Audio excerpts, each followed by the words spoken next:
मुंबईच्या काळाचौकी परिसरात भर रस्त्यात तरुणीवर जीवघेणा हल्ला झाल्याने एकच खळबळ उडालेली आहे। या हल्ल्यानंतर तरुणाने स्वतःला देखील संपवून घेतलेला आहे। आपण सध्या घटनास्थळी आहोत आणि याच नर्सिंग होममध्ये तरुणी स्वतःचा जीव वाचवायला शिरली होती। मात्र तिथे देखील सोनू बराई नावाच्या तरुणाने तिचा पाठलाग केला आणि या नर्सिंग होमच्या आतमध्ये देखील तिच्यावरती चाकूने सपासप वार केले आणि त्यानंतर त्याने स्वतःला संपवून घेतलं। सांगितलं आता आहे की सोनू बराई आणि या 24 वर्षीय तरुणीचे प्रेम संबंध होते। मात्र जवळपास 8 ते 10 दिवसांपूर्वी त्यांचा ब्रेकअप झालेला होता। या तरुणीचे दुसऱ्या कोणाशी तरी अफेअर सुरू आहे असा संशय या सोनू बराईला होता आणि त्यातूनच त्याने हल्ला केल्याची माहिती आहे। आज सकाळी हे दोघे पुन्हा एकदा भेटले। याच नर्सिंग होमपासून जवळपास काही मीटरच्या अंतरावरती दोघांमध्ये पुन्हा एकदा वाद झाला आणि या वादामध्ये सोनू बराई स्वतःसोबत त्याने चाकू आणलेला होता आणि त्याने चाकूने या तरुणीवरती वार करण्यास सुरुवात केली। स्वतःचा जीव वाचवायला तरुणी या नर्सिंग होममध्ये घुसली। मात्र त्याने तिचा इथे देखील पाठलाग केला आणि आतमध्ये त्याने तिच्यावरती सपासप वार केले आणि त्यानंतर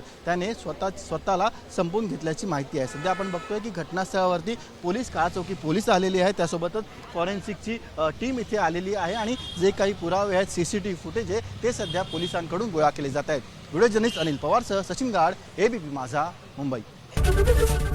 एबीपी माझा, उघडा डोळे बघा नीट।